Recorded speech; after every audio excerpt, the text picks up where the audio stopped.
Hello friends, vibes of India में मैं नसरीन आपका स्वागत करती हूँ। आज हमारे साथ बात करेंगे वाइब्स ऑफ इंडिया के सीईओ और फाउंडर एडिटर दीपलबेन त्रिवेदी। स्वागत है आपका ma'am. Thank you. Ma'am, Bhupendra भाई पटेल अभी सबसे ज़्यादा चर्चा में ये नाम है। क्यों? क्योंकि वो अब गुजरात के हमारे स्टेट के चीफ मिनिस्टर बन गए हैं। अब इसके पीछे आपको क्या कारण लगते हैं? क्यों रूपानी जी को रातों रात रेजिग्नेशन देना पड़ा और ये अचानक यही नाम क्यों? बहुत बढ़िया सवाल है आपका नसरीन।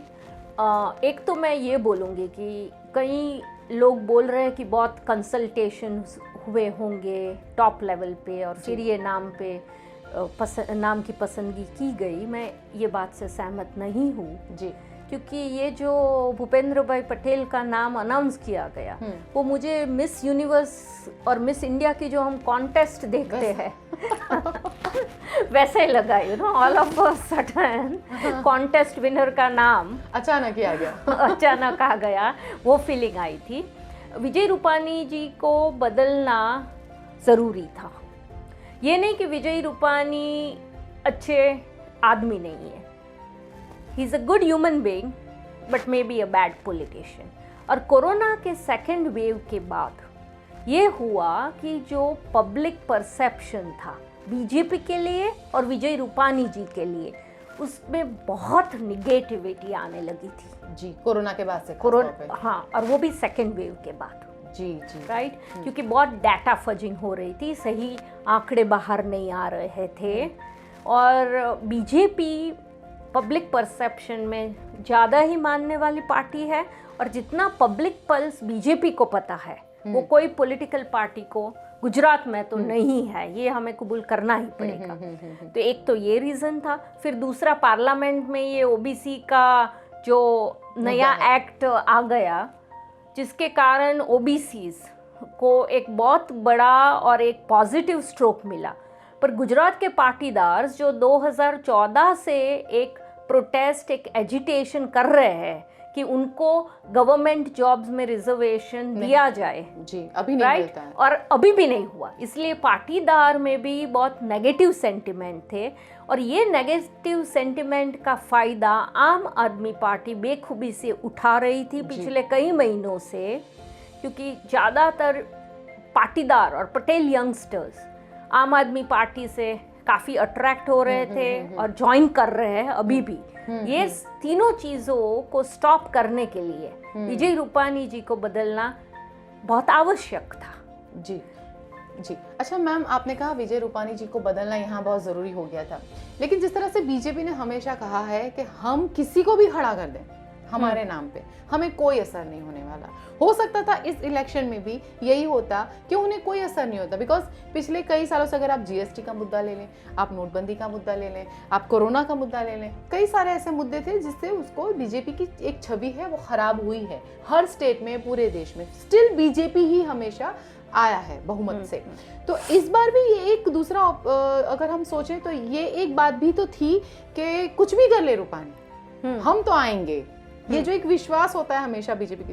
तो फिर रूपानी से इतना कैसा नुकसान होने वाला था, क्योंकि अब नेक्स्ट इलेक्शन आने वाला है। हाँ, गुजरात, नसरीन आपका ये भी सवाल बहुत इंटरेस्टिंग है जी। पर गुजरात ट्रेडिशनली दो पार्टी जी वाला स्टेट है, राइट, कि इधर बीजेपी और कांग्रेस। जी, जिसने भी, आप देखिए, आप बोल रहे हैं वो बात सही है कि केशुभाई पटेल तो जनसंघ के फाउंडर थे गुजरात के, जी, राइट।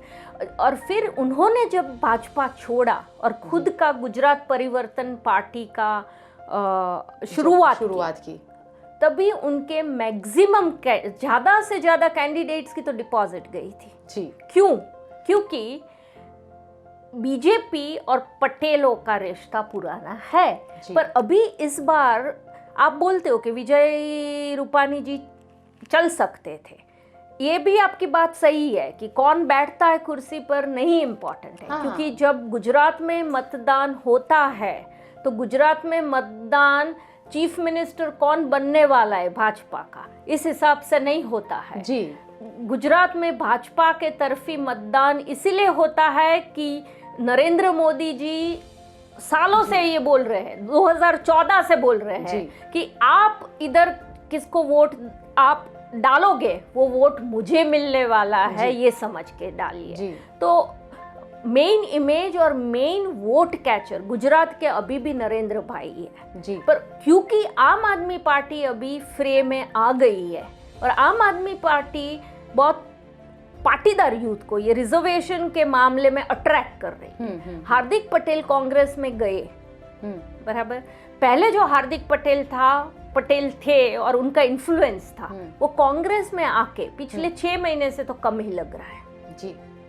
उनके क्या कारण है वो मुझे नहीं पता है, पर आम आदमी पार्टी का जो पटेल का वोट अट्रैक्शन करना वोटर के हिसाब से और उनका पेनिट्रेशन करना पाटीदार कम्युनिटी में, ये एक इश्यू बन गया था। इसीलिए चेंज करना था परसेप्शन मैनेजमेंट के लिए और पाटीदार भी आ जाए तो ये एक पत्थर से बहुत सारे पक्षियों को मारने जैसी बात है। और ये अच्छा डिसीजन है बीजेपी का, क्योंकि भूपेंद्र पटेल जो आए हैं ये उनका फर्स्ट टाइम है एमएलए के हिसाब से, उनकी फर्स्ट टर्म चल रही है और उनका जो अनुभव नहीं है उनके पास वो उनकी सबसे बड़ी ताकत है। क्योंकि हमें पता है कि पिछले 24 घंटे से सब ओपोजिशन पार्टीज कुछ न कुछ ढूंढने की उनके खिलाफ कोशिशें कर रही है, पर वो कामयाब क्यों नहीं हुए हैं? लेकिन क्योंकि ये नॉन कॉन्ट्रोवर्शियल और बहुत क्लीन स्लेट के साथ आए, ये भी एक भाजपा की स्ट्रैटेजी है। लेकिन मैम अगर हम पाटीदार की ओर से देखें, इससे वही पॉइंट ऑफ व्यू से अगर देखें, बात करें तो नितिन पटेल भी थे। नितिन पटेल को क्यों नहीं चुना गया? क्योंकि जिस तरह से हमने सुना है कि विजय रूपानी ने उनका नाम पर पहले ही बैन रख दिया, रेड मार्क कर दिया कि नितिन पटेल नहीं चाहिए, ऐसा कुछ था, ऐसा हमने सुना है। या फिर ऐसा है कि नितिन पटेल पपेट बन के नहीं रहते?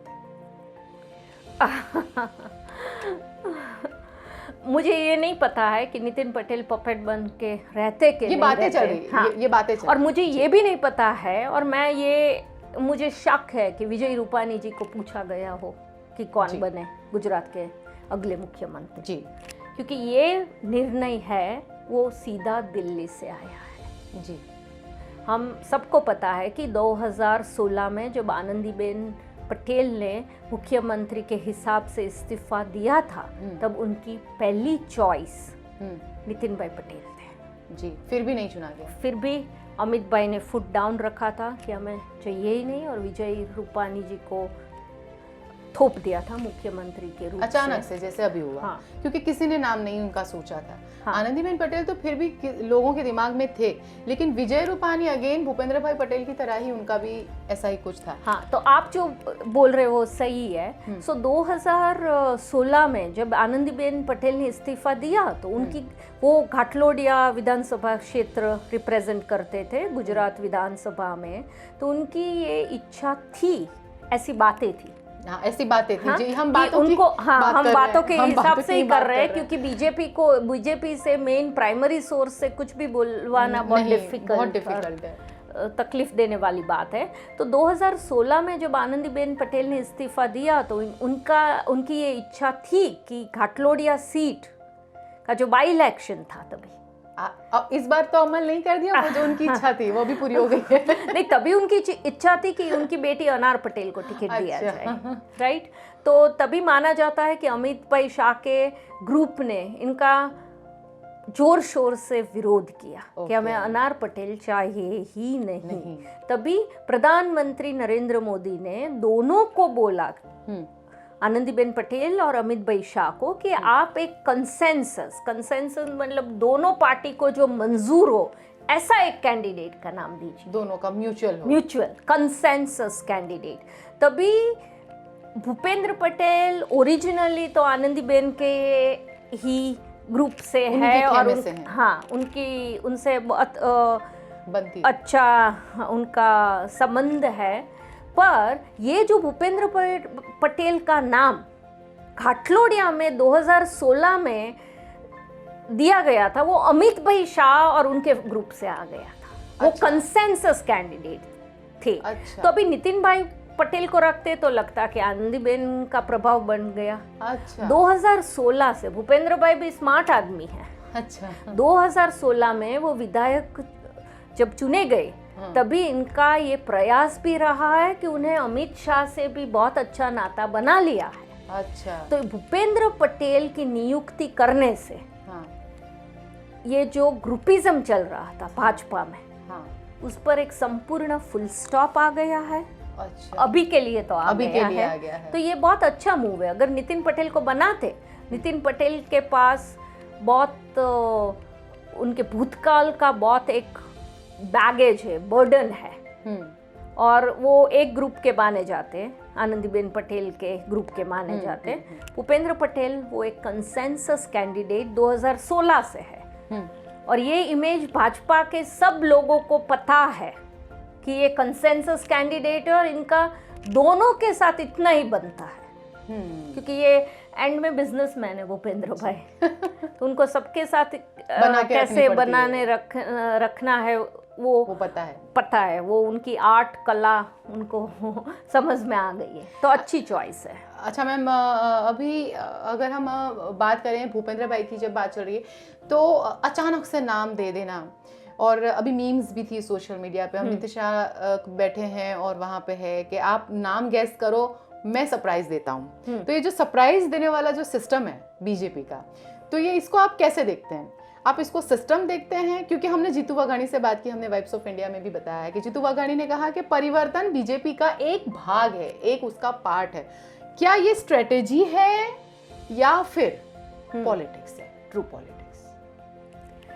स्ट्रेटेजी ही ट्रू पॉलिटिक्स बनाती है। स्ट्रेटेजी ही राजकारण का एक बहुत अत्यंत जरूरी भाग है। जो बीजेपी का भाग है या राजनीति का भाग है? राजनीति का भाग है। कांग्रेस ऐसी अच्छी स्ट्रैटेजी नहीं बना सकती है, इसीलिए ये राजकारण का भाग नहीं है, ऐसा हम नहीं बोल सकते हैं। अच्छा, ओके। स्ट्रैटेजी, और स्ट्रैटेजी वो प्रधानमंत्री नरेंद्र मोदी जी और गृह मंत्री अमित शाह जी की बहुत बड़ी खासियत है, और ये एक पॉजिटिव चीज़ है अच्छी स्ट्रैटेजी बनाना।